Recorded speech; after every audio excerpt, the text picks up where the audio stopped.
محمد کو قتل کیا جاتا صلی اللہ علیہ وسلم۔ اگر تو اپنی زبان سے صرف یہ جملے کہہ دے ہم تجھے چھوڑ دیں گے، نجات دے دیں گے، صرف یہ کہہ دے کاش آج میری جگہ پہ محمد رسول اللہ ہوتے اور میں آرام اور سکون کی زندگی گزار رہا ہوتا۔ کہنے لگے ظالمو تم کیا کہتے ہو، اللہ کی قسم میں تو یہ برداشت نہیں کرتا، میں اپنے بیوی بچوں میں ہوں، میں آرام اور سکون کی زندگی گزارتا رہوں اور میرے نبی کے قدموں میں صرف ایک کانٹا ہی چبھ جائے۔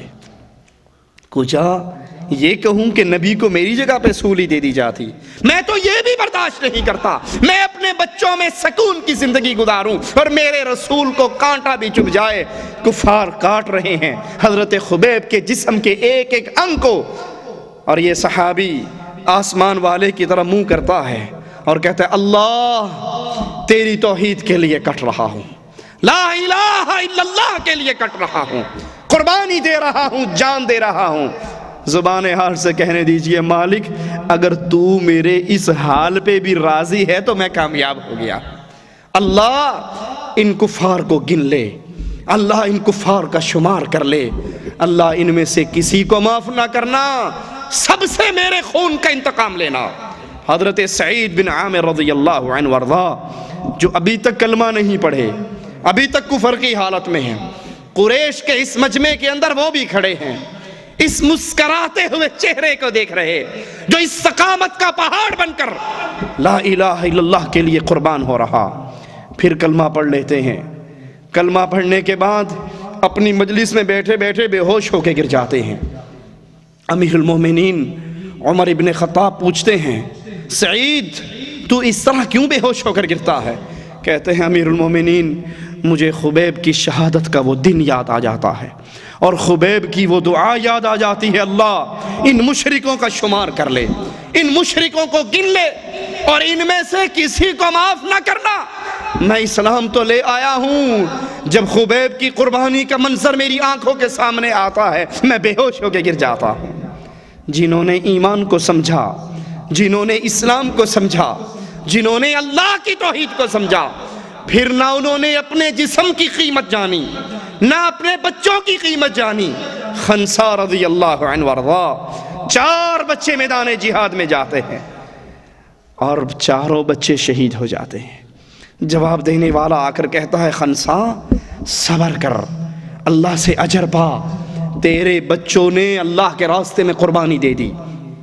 یہ 4 بچوں کی شہادت کا واقعہ سننے کے باوجود استقامت کا پہاڑ بن کے ایک ہی سوال کرتی ہے، تھوڑی تھوڑی تکلیفوں پہ اپنے دین سے پھر جانے والوں، تھوڑی تھوڑی مصائب اور مصیبتوں، کسی کا طعنہ، کسی کا کوسنا، کسی کا کہنا نہ برداشت کرنے والوں اور دین اسلام کے اعمال سے پیچھے ہٹ جانے والوں، خنسا کا جواب تو سنو۔ اگر تمہارا رشتہ ان لوگوں سے ہے، اگر تم دعوے دار ہو کہ ہم محمد کے صحابہ کے جانشین ہیں، خنسا کہتی ہے میرے بچوں کی شہادت کی باتیں کرنے والوں مجھے بتاؤ میرے محمد کا کیا حال ہے صلی اللہ علیہ وسلم۔ کہا اگر تجھے نبی کی فکر ہے تو مبارک ہو، تیرا نبی سلامت ہے، خیر سے ہے۔ کہا مجھے اس کا چہرہ ہی دیکھنے دو۔ نبی کا چہرہ دیکھتی ہے اور پکار اٹھتی ہے اے نبی آپ کا چہرہ دیکھنے کے بعد دنیا کے سارے غم ہلکے پڑ جاتے ہیں۔ انہوں نے ایمان کو سمجھا، انہوں نے دین کو سمجھا۔ عبد الرحمن ابن عوف رضی اللہ عنہ وارضا اللہ کے نبی کی آواز پر لبیک کہتے ہوئے مکے کو چھوڑتے ہیں۔ بیوی ساتھ ہے، بچہ ساتھ ہے، مال و دولت ساتھ ہے۔ مکے کی حدود پہ آتے ہیں، سسرالی رشتہ دار آ کر کہتے ہیں کہاں جا رہا ہے؟ کہتے ہیں محمد کی غلامی کے لیے جا رہا ہوں صلی اللہ علیہ وسلم۔ کہا یہ بیٹی ہماری ہے، اس کو چھوڑ جا، اگر تو نے جانا ہے اس کے پاس ہماری بیٹی لے جانے کی اجازت نہیں۔ بیوی چھن جاتی ہے، بچہ چھن جاتا ہے۔ مکے کے باسی آ کر کہتے ہیں عبد الرحمن اگر جانا ہے، یہ مال تو نے مکے کی گلیوں سے کمایا ہے، اس کو یہیں رہنے دے، جانا ہے تو اپنا مال بھی چھوڑ کر جا۔ عبد الرحمن کہتے ہیں مال لیتے ہو لے لو، بیوی چھنتی ہے چھن جائے، بچہ جاتا ہے چلا جائے، میں سب کو چھوڑ سکتا ہوں، محمد کے دیدار سے پیچھے رہ سکتا اللہ کے نبی کی عدالت میں پہنچتے ہیں. آقا پوچھتے ہیں عبد الرحمن کیسے آنا ہوا؟ کہا آقا بیوی گئی، بچہ بھی گیا، مال بھی لوٹا. آقا دنیا ساری لٹ گئی، ایمان بچا کے آپ کے پاس آ گیا ہوں. کہا عبد الرحمن اگر تیرا ایمان بچ گیا تو رب نے تیری ہر چیز کو بچا لیا. ایک انصاری کہتا ہے اے میرے بھائی میرے باغ کا آدھا حصہ تو لے لے، میری 2 بیویاں ہیں، تو پسند کر لے، میں طلاق دے دیتا ہوں، دوسری سے نکاح کر لے. عبد الرحمن جواب میں کہتے ہیں اللہ تیرے مال اور اولاد اور اہل میں برکت دے، دلونی علی سوق المدینہ، مجھے مدینے کا بازار تو دکھاؤ. تجارت شروع کرتے ہیں، خرید و فروخت شروع کرتے ہیں. چند دنوں کے بعد اللہ کے نبی کے دربار میں آتے ہیں تو اس کے جسم سے خوشبوئیں پھوٹ رہی. اللہ کے نبی پوچھتے ہیں عبد الرحمن یہ خوشبوئیں کیسی ہیں؟ کہا یا رسول اللہ صلی اللہ علیہ وسلم میں شادی کر چکا ہوں.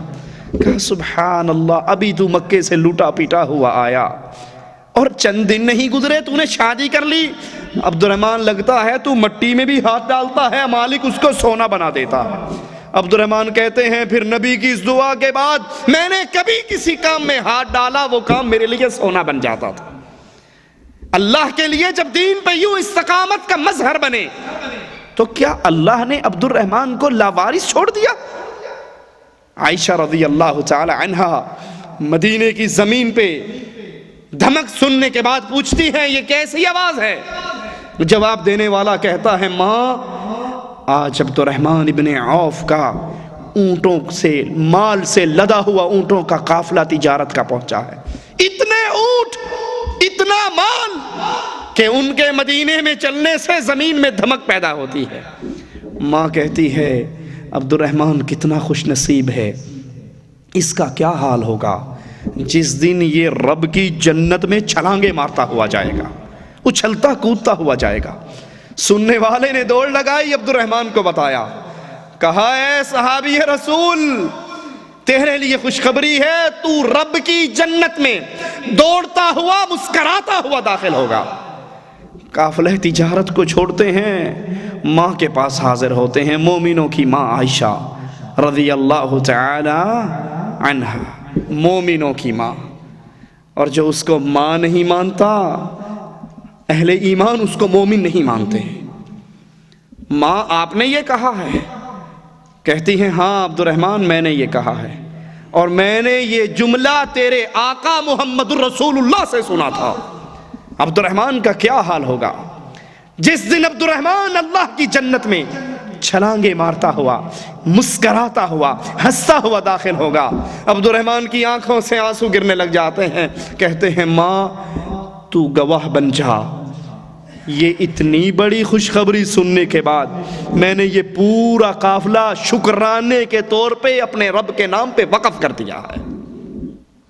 جو استقامت کا پہاڑ بنتے ہیں مالک ان کو نہ دنیا میں ضائع ہونا دیتا ہے نہ آخرت میں. ان کی موت کا جب وقت آتا ہے تتنزل علیہم الملائکہ، آسمان سے فرشتے اترتے ہیں، آسمان سے فرشتے اترتے خوشخبری دیتے ہیں. جواب میں کہتے ہیں مبارکباد کے مستحق ہو، تمہارے لیے اس جنت کا وعدہ ہے، تمہارے لیے اس جنت کا اعلان ہے جس کا رب نے تم سے وعدہ کیا تھا. یہاں جو جی میں آئے گا تمہیں ملے گا، جو دل چاہے گا تمہیں ملے گا. یہ غفور اور رحیم کی طرف سے تمہارے لیے بڑی میزبانی ہے، بہت بڑا انعام ہے. اللہ کی توحید کو سمجھیے اور پھر اللہ کی توحید پہ قائم ہو جائیے، اللہ کی توحید پہ ڈٹ جائیے. دنیا کی مسائل، پریشانیاں، غمیں اور دکھ آئیں تو پھر ان صحابہ کی سیرت پہ نگاہ دوڑائیے. حضرت عبداللہ السہمی رضی اللہ عنہ وارضا کفار کے ہاتھوں میں گرفتار ہو جاتے ہیں، قیصر کے سامنے پیش کیے جاتے ہیں. بڑے خوبصورت نوجوان، قیصر ان کو دیکھ کر روم کا بادشاہ ہے، کہتا ہے عیسائی ہو جا، نصرانی بن جا.